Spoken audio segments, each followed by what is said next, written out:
7 नवंबर 2025 को छत्तीसगढ़ के तेजी से बढ़ते रियल एस्टेट बाजार को नया मोड़ देने के लिए क्रेडाई द्वारा आयोजित प्रॉपर्टी एक्सपो की शुरुआत हुई। ये आयोजन बिलासपुर के श्रीकांत वर्मा मार्ग स्थित कुंदन पैलेस में 3 दिनों तक चलेगा, जिसमें प्रदेश भर के 30 से अधिक प्रमुख रियल एस्टेट प्रोजेक्ट्स प्रदर्शित किए जाएंगे। एक्सपो का मुख्य उद्देश्य छत्तीसगढ़ के विकासशील क्षेत्रों में निवेश की नई संभावनाओं को उजागर करना है। क्रेडाई प्रॉपर्टी एक्सपो 2025 की थीम आपने एड्रेस चेंज कराया क्या, शहर के बदलते स्वरूप और शहरीकरण की बढ़ती संभावनाओं पर केंद्रित है। इस दौरान प्रदेश के 10 से अधिक प्रमुख शहरों के रियल एस्टेट प्रोजेक्ट एक मंच पर होंगे। आपको बता दें, इनमें बिलासपुर, रायगढ़, अंबिकापुर और कोरबा जैसे तेजी से विकसित हो रहे क्षेत्र शामिल है। इन क्षेत्रों में औद्योगिक विकास और इंफ्रास्ट्रक्चर विस्तार के कारण रियल एस्टेट सेक्टर में तेजी से वृद्धि हो रही है, जिससे निवेशकों के लिए आकर्षक अवसर पैदा हो रहे हैं। बिलासपुर एक बढ़ते हुए शहर के स्वरूप के साथ आगे बढ़ रहा है और उस स्वरूप में आवश्यक है कि व्यवस्थित रूप से ये शहर आगे बढ़े। और जब हम व्यवस्थित रूप से बात करते हैं तो ये नई नई मल्टी स्टोरी बिल्डिंग हैं, कॉलोनियाँ हैं, इसमें सारी सुविधाएं, क्योंकि हर व्यक्ति की जैसे आय बढ़ती है एक अच्छी कहना चाहिए कि ज़िंदगी सुविधापूर्ण कि वो देखता है और वो निश्चित तौर पे यहाँ पर उपलब्ध होती है।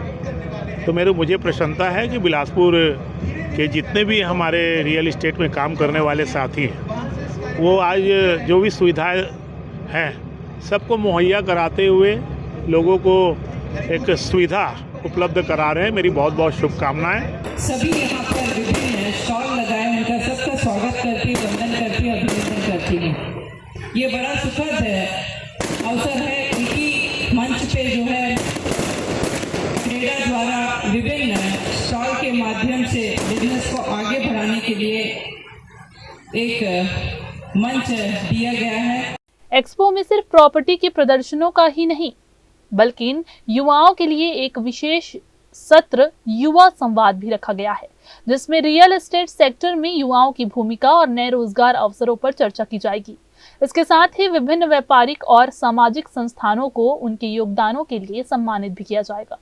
इस दौरान निवेशकों के लिए आकर्षक ऑफर्स और लकी ड्रॉ भी रखे गए हैं, जिसमें चांदी का सिक्का, इलेक्ट्रिक स्कूटी और कई अन्य बड़े उपहार शामिल हैं। विशेष ये है कि जैसा कि मैं पहले भी बोल चुका हूँ इस बारे में कि एक साथ इतने सारे प्रोजेक्ट एक जगह पर मौजूद होना ये एक बड़ी चीज़ होती है। ग्राहक अमूमन जो है अलग अलग साइटों पे जाता है, अलग अलग दिशा में जाता है, अलग अलग सड़कों पे जाता है और वहाँ जब अपने प्रोजेक्ट को देखता है उसका चयन करता है। यहाँ पे ये सुविधा है उसके पास में कि वो एक ही ग्राउंड के अंदर में सारे प्रोजेक्ट एक साथ मौजूद हैं। एक पहली बात ये है। दूसरा फ़ायदा ग्राहक को ये है कि इसमें हर बिल्डर कुछ ना कोई ऑफ़र दे रहा है ना। हर बिल्डर के पास जब भी आप बुकिंग करेंगे कोई ना कोई अतिरिक्त ऑफ़र है उसके रेट्स के अलावा। इसके अलावा हमारे तरफ से क्रेडाई की तरफ से भी प्रत्येक बुकिंग पर निश्चित उपहार है। हम लगभग 3 लाख रुपए के इनाम दे रहे हैं, जिसमें पहला इनाम ई स्कूटर है। इसके साथ एसी, फ्रिज, वॉशिंग मशीन वगैरह वगैरह सब कुछ है। जो भी कस्टमर हमारे यहाँ बुकिंग करेगा उसको 100% गारंटी है कि उसको कोई ना कोई इनाम दिया जाएगा। टोटल यहाँ 45 से 50 के आसपास के स्टॉल्स हैं, जिसमें कि जो एक आध स्टॉल्स हैं हम लोगों ने ब्लड अवेयरनेस कैंप को भी डेजिग्नेट किया हुआ है, ताकि यहाँ पर एक बहुत बड़ा एक मेगा कैंप आने वाला है, उनको भी इसकी सुविधा। बिलासपुर को रियल एस्टेट के एक प्रमुख निवेश केंद्र के रूप में देखा जा रहा है, जहां multiple ring road, airport connectivity और इंडस्ट्रियल एरिया एक्सपेंशन जैसे महत्वपूर्ण प्रोजेक्ट्स चल रहे हैं। इस आयोजन का उद्घाटन शहर विधायक अमर अग्रवाल ने किया, जिन्होंने सभी को शुभकामनाएं दी और अवैध प्लॉटिंग करने वालों के खिलाफ कड़ी कार्रवाई की चेतावनी दी। बिलासपुर में जो बेसिक चीज़ समझ में आती है मुझे, जो हमारे माननीय विधायक महोदय ने भी उसका जिक्र किया कि जो बीच में इलीगल प्लॉटिंग बहुत ज़ोरों से चल रही थी और उस इलीगल प्लॉटिंग को अभी जो गवर्नमेंट हमारी आई है उन्होंने काफ़ी स्ट्रिक्ट होकर रोका है। उसके रोकने से फ़ायदा क्या हुआ है हमारे कि जो बसाहट है हमारे जो फ्यूचर का बिलासपुर है उसका स्वरूप बिगड़ने से बच गया।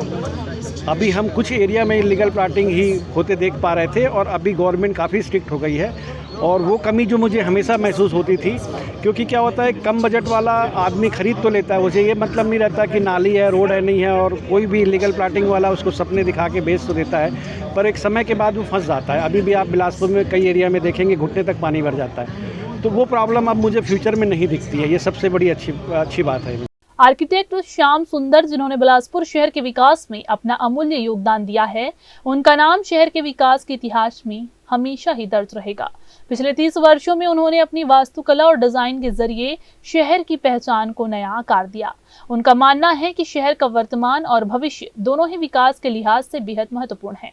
श्याम सुंदर ने अवैध प्लॉटिंग के खिलाफ सरकार के कड़े कदमों का भी स्वागत किया, क्योंकि ये शहर की संरचना और उसकी सुंदरता को बनाए रखने के लिए आवश्यक था। उनके योगदान से बिलासपुर न केवल एक आधुनिक शहर के रूप में विकसित हुआ है, बल्कि ये अब एक स्थायी और व्यवस्थित विकास की दिशा में भी बढ़ रहा है।